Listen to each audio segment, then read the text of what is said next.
Donald Trump, the king of corruption and incompetence, seems to have found his perfect match in Sarah Huckabee Sanders, the governor of Arkansas, and his very own puppet. Yesterday you said that the president was joking about his comments, putting suspects' heads, telling police officers they shouldn't cover their heads and putting them in the car. Was he making a joke about police brutality?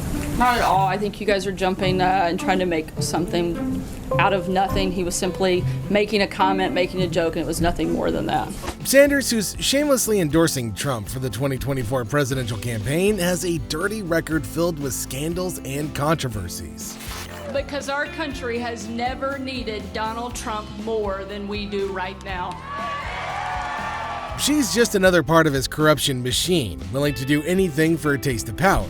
Here's the latest scandal that has once again exposed Trump for the corrupt and morally bankrupt leader that he truly is.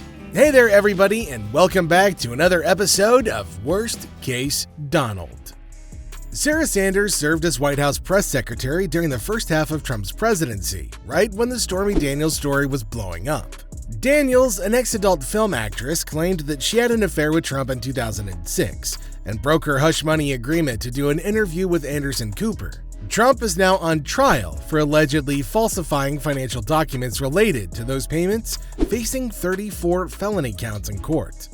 Again, I gave you the best information that I had, and the allegations, the president has denied and continues to deny the underlying claim. I think it's a fairly simple answer that I've given you actually several times now. I gave you the best information that I had, and I'm going to continue to do my best to do that every single day. At the same time, Cooper also interviewed former Playboy playmate Karen McDougal, who says that she had a 10-month affair with Trump.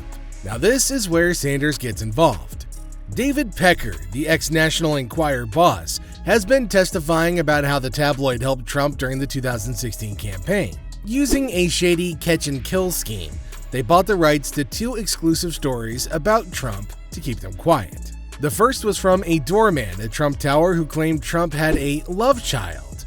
Now Pecker paid the doorman $30,000 to bury the story, which has never been verified since. The second story was from McDougal. Now Pecker testified that Trump asked him to buy her story and take it off the market.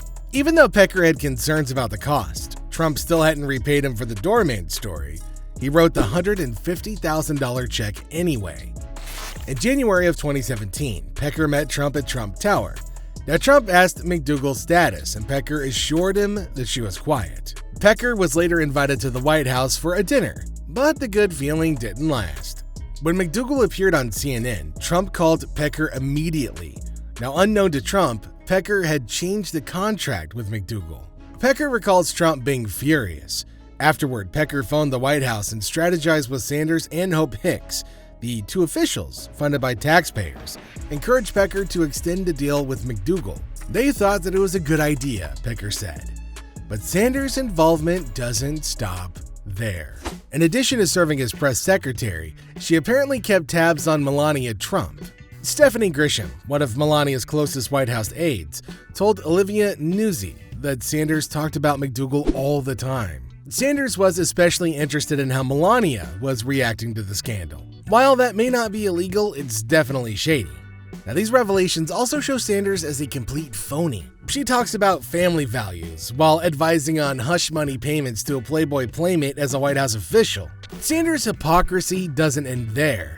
She marginalizes LGBTQ+ people, yet Arkansas, where she's now governor, is one of the states leading the nation in anti-gay legislation and ranks last for LGBTQ+ equality. Sanders has played a big role in this serious situation too. Now, while she's busy attacking gay people, she's also scheming behind the scenes. Sanders is a master at pretending to stand for values while doing the exact opposite. But she's also not clean when it comes to money. The Arkansas governor was just audited for spending over $19,000 on a podium, a purchase that has left everybody scratching their heads. Legislative auditors found that Sanders' office messed up the buying process and destroyed a document that should have been saved. This nearly $20,000 podium is about more than just a stand. Sanders' office bought it from Beckett Events LLC, an event management company with ties to the governor. Instead of addressing the investigation seriously, Sanders posted a childish music video on social media showing her disregard for the entire issue. There are other scandals too. Sanders took her family on a lavish trip to the Super Bowl, despite her annual salary of $158,749, which is far less than what you'd need to treat your family to a VIP experience at the biggest sporting event in the country.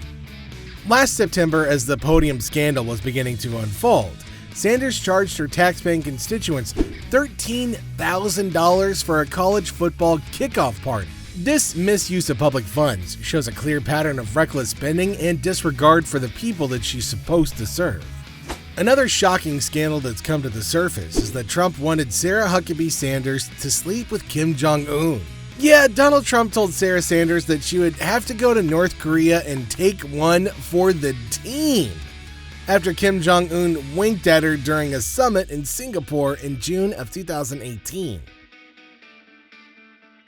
And during the meeting, in Huckabee Sanders' own words, Kim Jong-un winked at her. It was in the middle of a conversation that Kim and Donald Trump were having. They were talking about things like sports, she says. And then she happened to look up from whatever she was doing and noticed that Kim Jong-un was staring at her.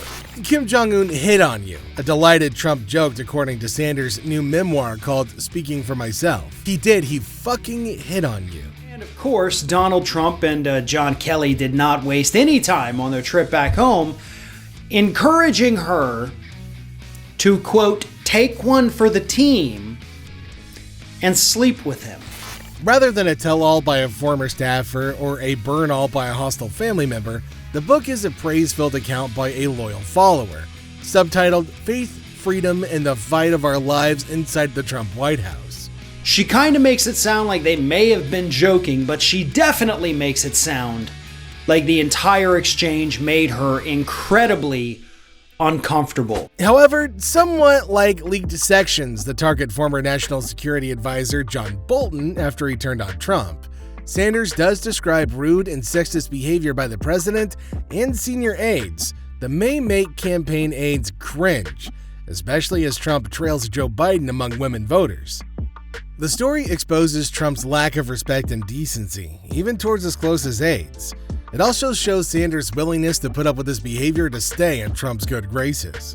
Which brings us to the end of today's video. So for more insights and analysis from the world of politics, don't forget to like and subscribe to the channel and hit that icon button now for all the latest updates.